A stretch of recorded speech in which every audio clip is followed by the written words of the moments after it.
if you are seeking professional employment, if you hear nothing of what I've said today, hear this.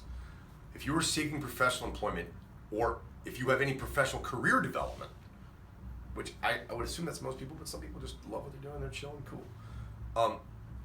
You need to be on LinkedIn. In fact, I would say that you could probably take lighter fluid to match to your resume and drop it in the wastebasket and spend 90 to 95% of your time building your LinkedIn profile.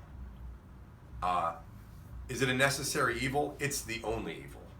And I don't think it's evil at all. In fact, I love it. I think it's, I've been on LinkedIn a long time, and they've been making some great adjustments to it. I think I don't want to but there was a change in ownership of that business recently, and I think that was one of the greatest changes. It really opened up the platform, and it's made it completely dynamic. So now it's social, career, engagement. It's got so many pillars, and it's growing exponentially.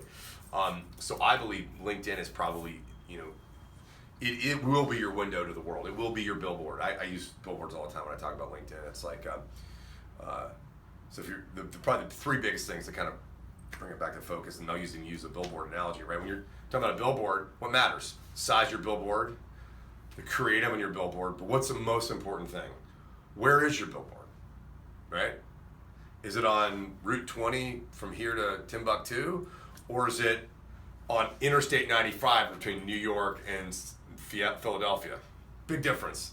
I don't care how good your creative is. I don't care how big your billboard is. But if it's not on the right highway at the right time, nobody's ever going to see it. And so that's why there's three pillars, I think, to being successful on LinkedIn. Number one, being extremely thorough with your keywords and your description of what you've done and what you want to do. That's number one. Number two, this is also as important, if not more important than number one, is the number of connections you have and who your connections are.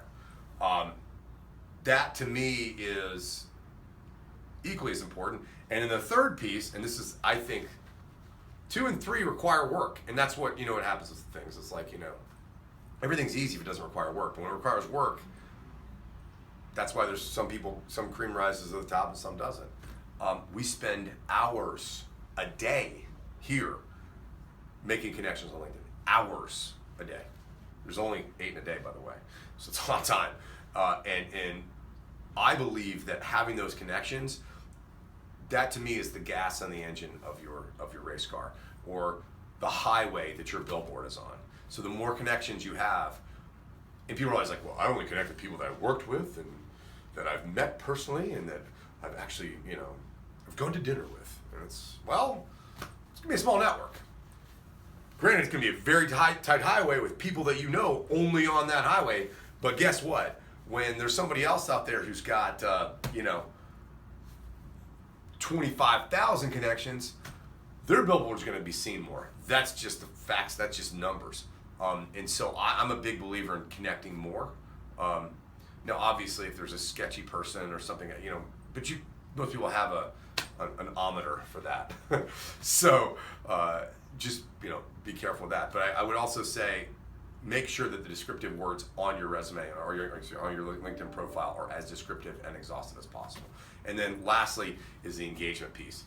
Don't just set it and forget it. You have to interact.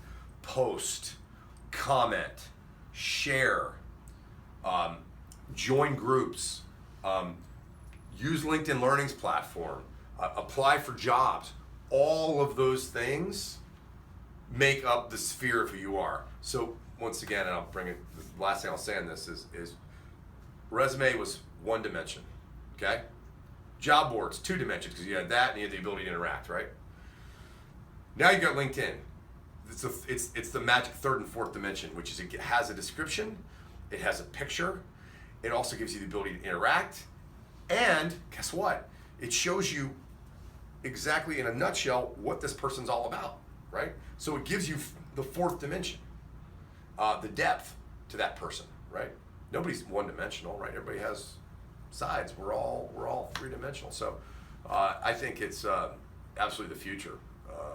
To go back to what I said before about technology, LinkedIn's a technology platform. If the lights go out, I could be wrong, but I don't see him going anytime soon.